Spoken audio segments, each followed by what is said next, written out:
Okay, Nate, what do you do to help Minnesota's natural environment?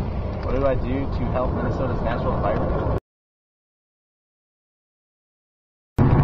What do you do to help Minnesota's natural environment? What do I do to help Minnesota's natural environment? You have to repeat the question every time. Okay. It's vehicles like these that could potentially hurt Minnesota's natural landscape in the future, because they emit large, copious amounts of potentially 150 years from now, have some sort of car that doesn't send out as much carbon into the environment as the ones today. Now, this is going to be imperative. We want to keep forests like these.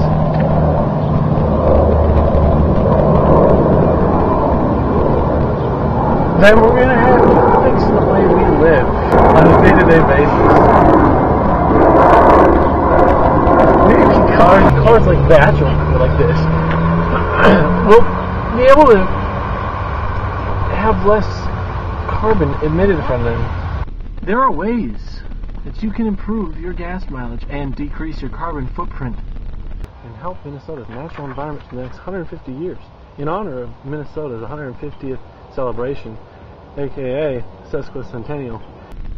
And in this next segment, we're going to have our buddy here, Nate, teach Devin how he can do this.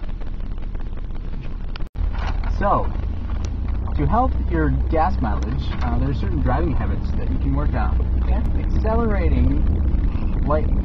That means not pressing down on the gas pedal to start causing a hard start. So, when you go to take off, just lightly apply pressure to the gas pedal. That'll help your gas mileage by up to 2 or 3%. How much money would you guess you saved? Maybe $5, $10 on your petrol. And most importantly, decreasing carbon footprint. Yes. Back to you, Nate. So, the next thing is always drive within the speed limits, because the faster you go, the more gas you consume. For also driving on highways, 55 miles an hour is the most efficient speed to be traveling at. The car needs to have enough motion to overcome the friction of its parts. Beyond that, you do not need to, apply more power. So this is supported by science. Right. So let me ask you a question. I drive a stick shift. What can I do as a driver of a stick shift to help decrease my carbon footprint and improve Minnesota's natural environments for future generations 150 years from now?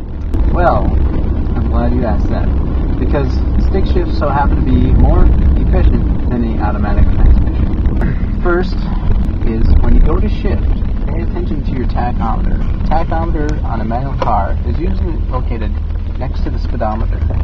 The tachometer tells at what RPMs your engine is running at. It is measured by a set of numbers and range. It goes up from 1, 2, 3, 4, 5, measuring times 1,000 RPMs. The ideal shifting point when driving a manual transmission, when you want to shift, is usually between 2,000 and 3,000 RPM. Most people will end up shifting at higher RPMs. It can be between 3,000 and 4,000 RPMs. Wow. This can help save your gas mileage by maybe as little as 2%. But very cool. So all in all, we could save about 7% if we drove a stick shift and followed some of these techniques you gave us. We're at a local Super America in my local Minneapolis, Minnesota neighborhood. We're just gonna take a look at the gas prices. Outrageous. Simply outrageous.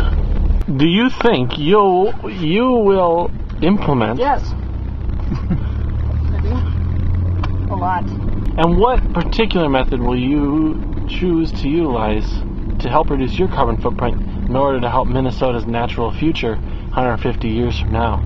I'll probably accelerate a little slower now. Uh-huh. A little more gently on the speed. You've been very helpful. Nate? I will show you things outside the car. Oh. Next time, Nate. Next time. And that does it for part 1. Tune in for part 2 of helping Minnesota's natural environment for the next 150 years.